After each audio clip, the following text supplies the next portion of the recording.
to you. Believe it, the story can change too.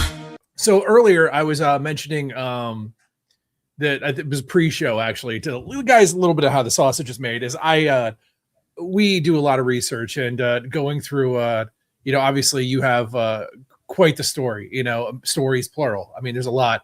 And this next question, I told the guys, I'm asking this. I need context. I need to make sure 100% like watching the videos and everything. And it was and I think it was Silence is Costing You Millions. You mentioned it's the close out. You have a game where you consult your future 90-year-old self. The next step. Wait, that's. Yeah, no, that's a little bit later. No, yeah, that's a little bit later. I'm messing myself up because it was oh, that's what it was. I was going to say that's not nearly as offensive, but it was you mentioned telling people at a party that you're an expert in incest. That's what it was. Isn't that just and great? I was like, it's a conversation stopper, for real. How do you maintain your own boundaries and energy when you're in the one room? So it's funny. So I don't typically at a cocktail party or something say, "Oh yeah, so I'm an expert in this." 100%, yeah. But it would be it's hilarious. really. But what's that? It would be hilarious if that was your thing. It actually just walked into the party. It really can be. I mean, there's certain people that you kind of need to and that will actually really Take work. the tree, see what falls. But it was a point that I was making, because we do like to put on this persona of, yes, well, I'm a scientist, and yes, I'm an attorney, and yes, I'm this and that. Right. Okay, right, all right. So wow, so you've got this great title, you know what I mean? But we are all an expert in our life. Right. But we do not like to talk about that, because we Correct. need to be an expert in something that's acceptable. Right. But, in all honesty, I mean, Nathaniel, with relationships, right? So that's something that you enjoy and you've got a lot of knowledge in, and I have a lot of knowledge in incest and abuse and alcohol and drugs and suicide. I have a lot of knowledge in that. Why would I not want to share that for the benefit of others, the same way that Nathaniel would want to share his, and a doctor or an attorney or a scientist would want to share theirs, Yeah, 100%. But it rattles people. That is. So how do you, after you've rattled them, do you then tell them why you did it? Because I'm a fan of being walking into a room and making people drop a glass with one sentence. But then I kind of let them in on I'm doing this for a reason. Do you or do you tell them, hey, listen, I'm an expert at this and I'm not ashamed of it. There's no shame in being an expert in me or certain things, even if it's not a cool topic. Yeah, exactly. Sometimes it depends. Sometimes I have this little snarky part that comes out. I don't know if you're familiar with IFS, but we have these parts. I've got this snarky one that if there's somebody that's just a little bit too pompous or just a little bit, or I feel that somebody is kind of looking down on another, I like to deflect. So I'm once again, I'm the oldest, right? So you've got that little protector in there. And if I see somebody that's trying to diminish somebody else's value, I very easy deflect it right here. You know what I mean? So it depends in context, but ultimately I don't ever like anybody to feel uncomfortable. That is right. That's a big deal for me. I don't like. It's something you said earlier. You were it was something along the lines of there's no static set of rules. There's everybody has a certain way about things, and right. It's kind of that too. Reading a room. I mean, it's right. It's it's a chess game mentally. You just got to go. What can be done here? And as a protector, like you said, you go, oh, here's my next move. Yeah. And I get that. The good thing is, when I come into a room hot or with something like that, and the people who want to avoid me are usually people I want to avoid anyway. So yeah. It works to everybody's benefit. You don't have to talk to everybody at a party. In fact, you can't. So talk to people who you can share. I don't do the echo chamber thing. In fact, I do the opposite. But I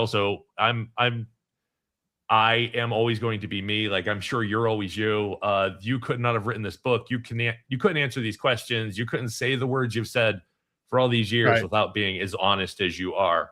And it sucks to walk into a situation where somebody wants you to do certain words or whisper, incest, don't say that loud. Yeah. Did that even turn up? I don't know how good this microphone is, but I remember you have a $500 shore, son. I wanted to circle back on. We keep talking about mourning And it's something that I have used a lot in relationships. Like, somebody doesn't have to die for you to be in mourning.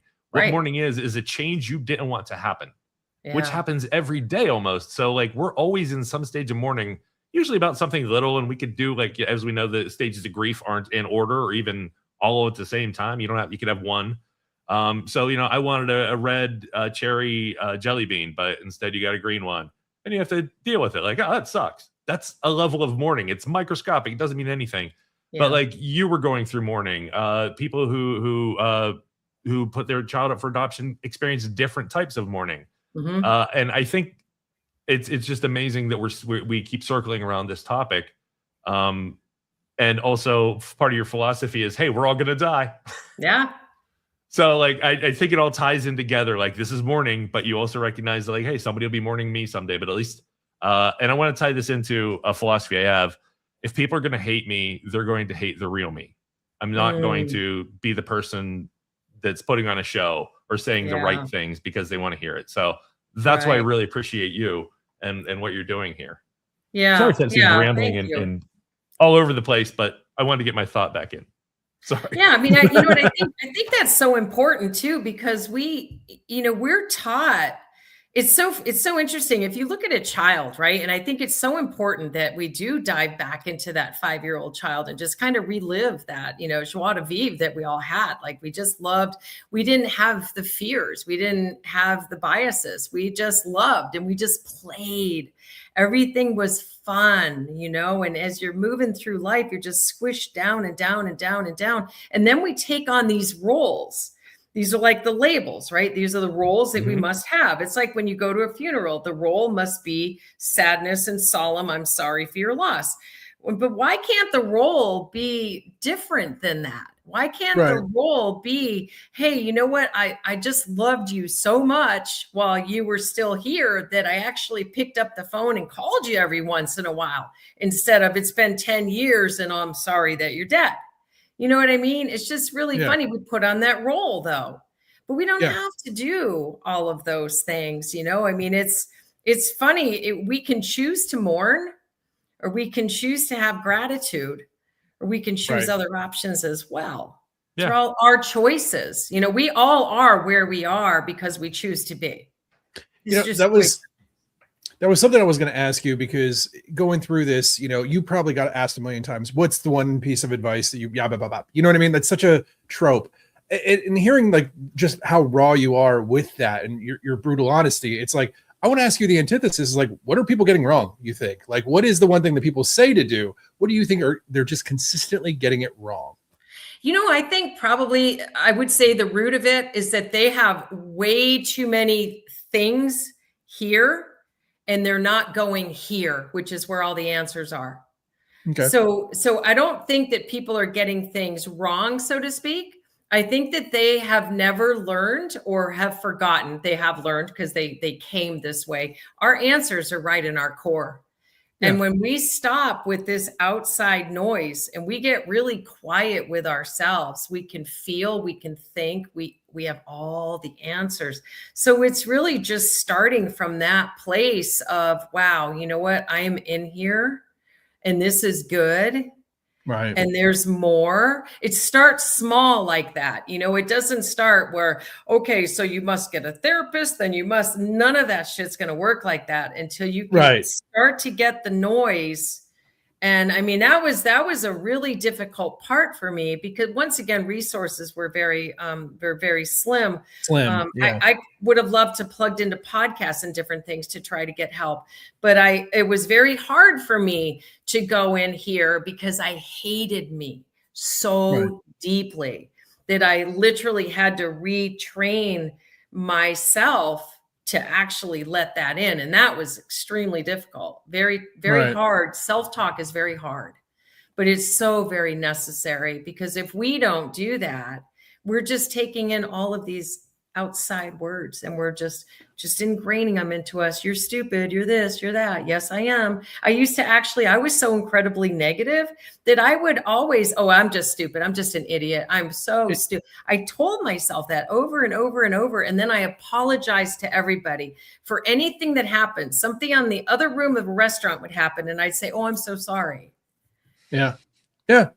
It's so much easier to like just go with the negative. I mean, it is such a reflex. It's outside influences will do that.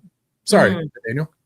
No, I appreciate it. I did want to talk to you about a core energy transitions specialist. What is that? Because that's what you're doing now, right? Yes. What is that, and what does it entail? And how did you find that?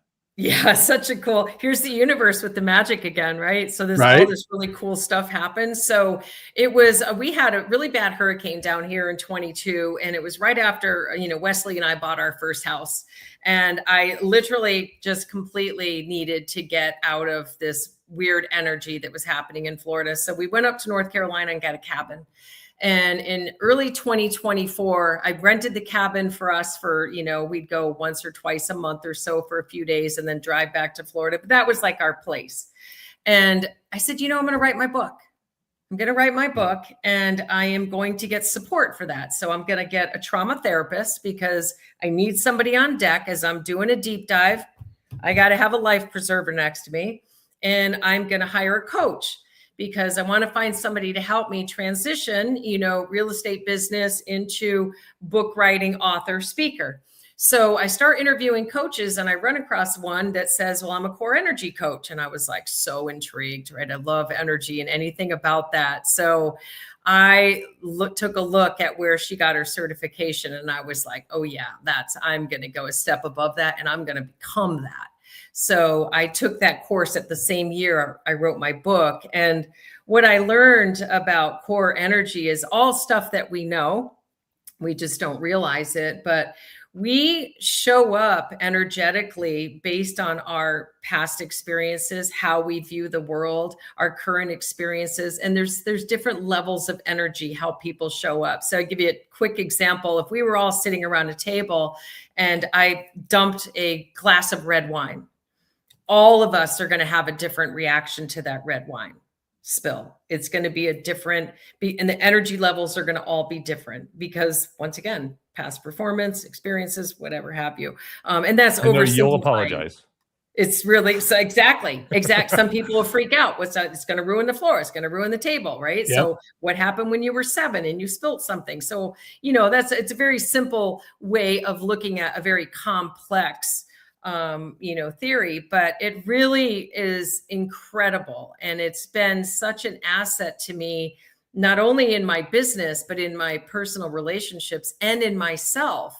So, if I get stuck on something, I can ask myself questions to pull the answer out, because we all have it.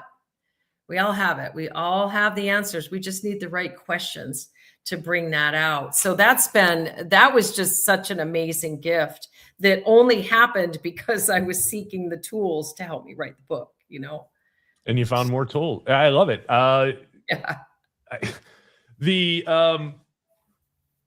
I'm trying to, I had a question lined up to flow off that. And so you became certified, right?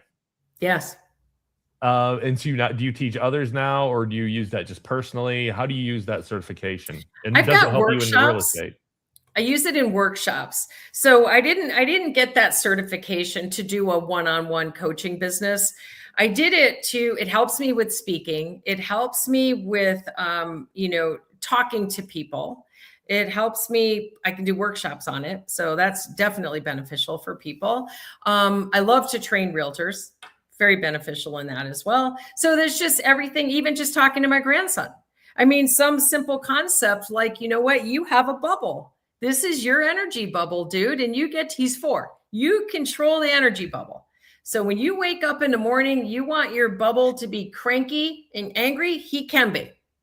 But if you wake up and you want him to be a happy, fun bubble, he can be. So it's just kind of teaching that, these are emotions that you control. It's not anybody else can, because that's what we do as big people. Well, he's just an asshole. So that's why he pissed me off. Exactly. I do that in traffic, honestly. I realized that I just gave that person control over my emotions. He cut me off and now I'm mad. I'm like, that guy's an asshole, and I gave him control. Yes. Who's bubble? Yeah. I like it. It applies. Yeah. Before we're slowly running out of time here, and I definitely wanted to touch on this because with seriously, oh my God, Wow, this is gone quick, like crazy quick. Holy You- smokes. Sorry. No, it's because this is such a unique topic for us, and when we have an expert, Seriously. also with a life to share, like there's a billion questions to ask, and like I'm just trying to keep it together to tell the story in some sort of intelligent fashion. But if you and I, like you said, we're sitting around the room and you spilled wine, I'd probably tell a joke and then ask you a billion questions about your life. That's the energy I bring. You My also question don't right want to now spoil is- the book Trauma Recycled. I mean, that's We'll recycle that.